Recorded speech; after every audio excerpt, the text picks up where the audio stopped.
It's good. Perhaps not surprisingly, we still know very little about how Avi's predecessors may have changed in one location to the next. A more complete picture of regional variation in earlier African American English might help us better understand the development of the language and the variation that persists to this day. Now, much recent work has speculated on the likely linguistic outcomes of socio-historic factors such as period of settlement, African-European population ratios, and type of agriculture. In particular, distinctions have been drawn between the deep south states of Louisiana, Mississippi, Alabama, Georgia, and South Carolina, with the larger plantations, larger African origin populations, and the remaining southern states, the middle south.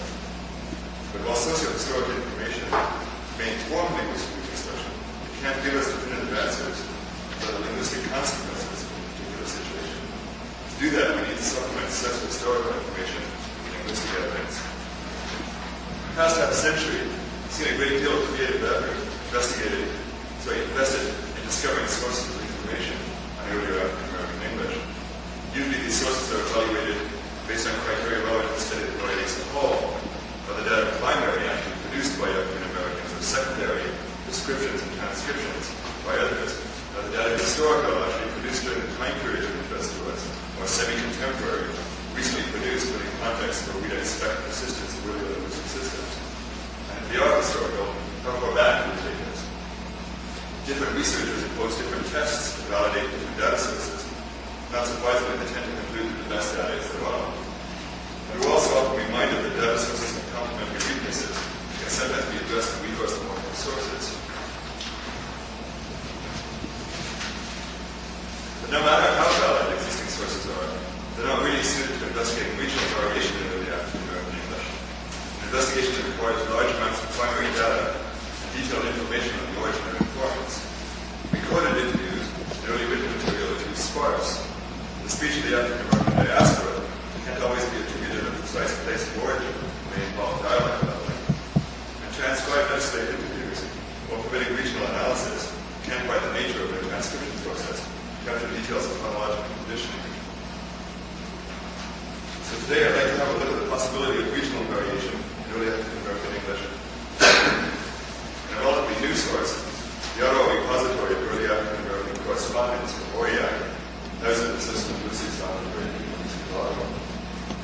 This consists of 427 letters written between 1834 and 1866 by 206 semi-literate African American settlers in Liberia, featuring a range of speech-like non-standard forms. The density of that non-standard is here. The details of the development of this corpus and of the non-standard language it contains can be found in Van Hopland, using bibliography. Now, obviously, a written corpus complements existing data sources rather than replacing them. But what is important to me is that it seems to be the best available data set for stated purpose today. There's enough data to varied analysis.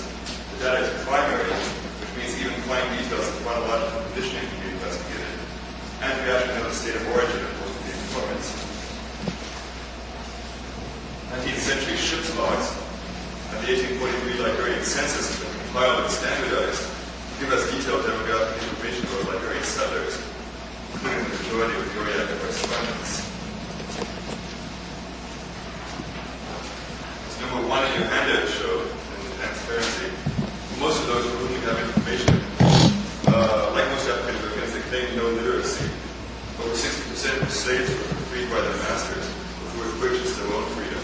Over 90% were from slave states. Finally, as far as we can determine by extrapolation, most have been agricultural laborers in the United States. So in all these axes, the majority of the ORIAC correspondence match the demographic characteristics of the majority of African Americans at the time. And we've had the Boblack paper discusses in detail representativity of the ORIAC correspondence. But what matters for today's paper is not how many informants match any one social characteristic, but how I can use this information on social characteristics to divide the ORIAC data for comparative sociolinguistic purposes. The information doesn't assign the state of origin of most ORIAC informants. Obviously, state and linguistic boundaries don't map perfectly, but this information is enough to permit broad general characterizations. Informants from Louisiana, Mississippi, Alabama, Georgia, and South Carolina were coded deep south. Those from Virginia, Tennessee, Kentucky, North Carolina, and Washington, D.C. were coded middle south. Keeping with the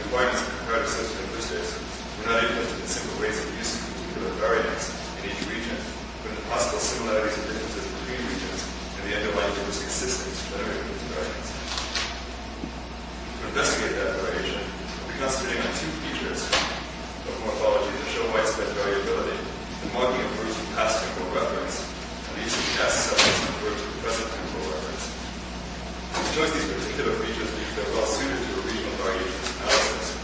If we conduct studied, a number of authors have found that they can remain variable even in whitening. And there's enough literature on linguistic behavior to delineate, possibly differentiate the underlying linguistic systems.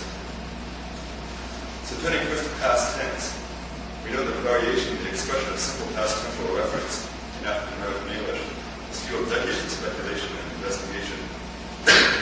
Despite the occasional regularized strong words as in 2A and X, and other non-standard forms as in 2B, past temporal reference basically expressed as in spoken African American English, the alternation of overtly marked error forms as in 2C through D. Now the forms in question are also found in English-based creoles, various English dialects, so recent studies focus on the presence or absence of particular forms, and rather than linguistic conditioning affecting their use, especially factors associated with aspect, sensitivity, anteriority, and habitual meaning. And for weak groups like joining to the phonological environment is also a factor of an impact. In fact, these particular factor groups have already been examined in the OEN as a whole.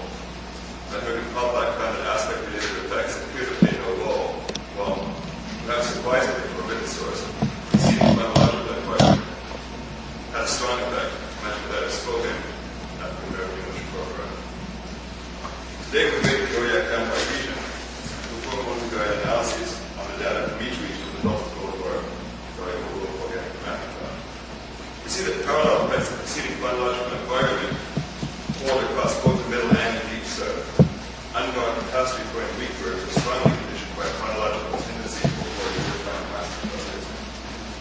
Although it's good to proceed with caution when discussing both overall rates and relative factor rates of different multi-guide analyses, the deep south informants appear to be more likely to use their forms. And phonological conditioning appears to be stronger there. We have to be even more careful when we break these down state by state. But the table suggests that we can propose a three-way state of data. Tennessee has fairly low rates of fair rate of the past, the Carolinas has pretty high rates, and everything else fits somewhere in between. In strong verbs, those that form the past tense in English with suppletion or vowel change, phonological factors are obviously not relevant. Again, Van Ryn Pollack found in the full OEI, the most aspectual factors